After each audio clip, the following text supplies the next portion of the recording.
बड़े कियोस के बाद Shahbaz Sharif finally become PM of Pakistan, और पीएम बनकर जैसे हर एक पाकिस्तानी पीएम पहले कश्मीर का मुद्दा उठाता है, वैसे ही कुछ शहबाज शरीफ ने भी किया। और उसके बाद नए पाकिस्तान के सबसे फनी स्टेटमेंट कि पाकिस्तान जो है G20 मेंबर बन जाएगा 2030 तक। पर लगता है कि पाकिस्तान भूल गया है कि ये 2024 है, 2020 नहीं, और 2024 से 2030 तक सिर्फ 6 साल ही बाकी है। तो मैं आज आपको 4 कारण बताऊंगा जिसकी वजह से पाकिस्तान की जो उम्मीद है वो उम्मीद ही रह जाएगी। पर उससे पहले आपको लग रहा होगा कि मैं G20 क्यों कह रहा हूँ, बल्कि अभी तो G21 बन गया है। हाँ, definitely after African union join G20 ये G21 बन गया है, पर ऑफिशियल रिटर्न नहीं हुआ, जिसके कारण अभी भी G20 मेंबर ही कहा जा रहा है। आप ये चीज़ G20 के ऑफिशियल वेबसाइट में भी देख सकते हो। पर हमें कुछ दिनों में या तो कुछ महीने में ये G21 मेंबर बनते हुए दिख जाएंगे। इसके साथ ही आपको मैं ये बताना चाहूँगा, जो G20 मेंबर का क्राइटेरिया है, इसमें ये कहीं नहीं कहा गया है कि जो टॉप इकोनॉमी वाली कंट्रीज है वही जो है G20 का मेंबर बन सकते हैं। पर ये 4 कारण हैं जो कि G20 मेंबर्स में बहुत कॉमन है। आप 4 कारण देख सकते हो, पर इसमें जो तीसरा कारण है वो बहुत ज़्यादा फनी है, और जो चौथा कारण है वो मोस्ट इंपॉर्टेंट है, जिसकी वजह से पाकिस्तान की जो उम्मीद है ये उम्मीद ही रह जाएगी। पहला कारण इकोनॉमिक साइज।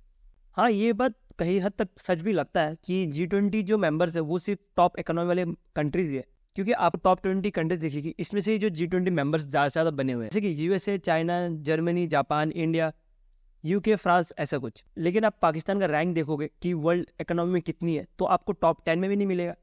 इवन अगर हम थोड़ा नीचे जाते हैं कि टॉप 20 में मिल जाए, लेकिन आपको टॉप 20 में भी नहीं मिलेगा। फिर हम थोड़ा और नीचे जाते हैं, टॉप 30 में मिल जाए, आपको टॉप 30 पे भी नहीं मिलेगा।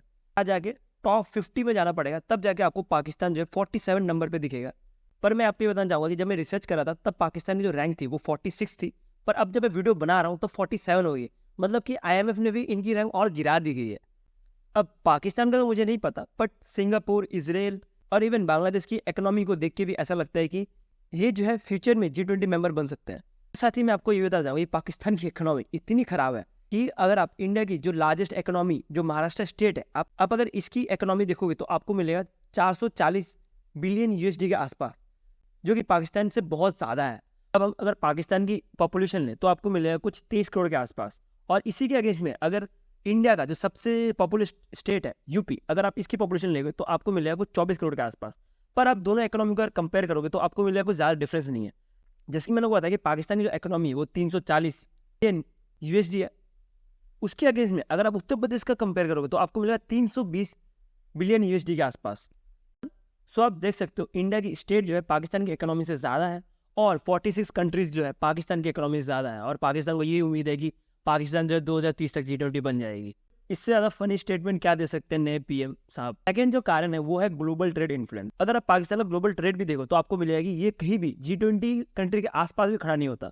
पर ले सकते हो चाइना का, USA का, जर्मनी का। उसके बाद आपको मिलेगा कि इंडिया जो है 10वें नंबर पर आती है, जो कि 770 बिलियन USD का माल जो है एक्सपोर्ट करती है। पर मैं आपको वापस से टॉप 10 में नहीं, ना ही टॉप 20 में, बल्कि आपको सीधे मैं लेके जाता हूँ पाकिस्तान की रैंक के ऊपर। तो आपको मिलेगा कि पाकिस्तान की जो रैंक है वो तो यार मेरे को स्कोर करने पे भी नहीं मिल रहा, बट देखते हैं पाकिस्तान कहीं तो कहीं मिल जाना चाहिए। ये देखिए पाकिस्तान आता है 72 नंबर पे, जो कि सिर्फ 38 बिलियन USD जो है एक्सपोर्ट करता है। अब मैंने आपको बोला कि ग्लोबल ट्रेड पे कोई इम्पैक्ट नहीं करेगा। अब देखो पाकिस्तान जो सबसे ज़्यादा सामान बेचता है वो क्या बेचता है? कपड़ा। अब कपड़ा बेच के तो ग्लोबल ट्रेड को तो इम्पैक्ट नहीं कर सकता, पर इसकी जगह पे अगर आप टॉप कंट्रीज की इकोनॉमी देखिए जो कि मोस्टली जो उस सामान जो है एक्सपोर्ट करते हैं, तो आपको मिलेगा चाइना जो है ब्रॉडकास्ट इक्विपमेंट बेचता है।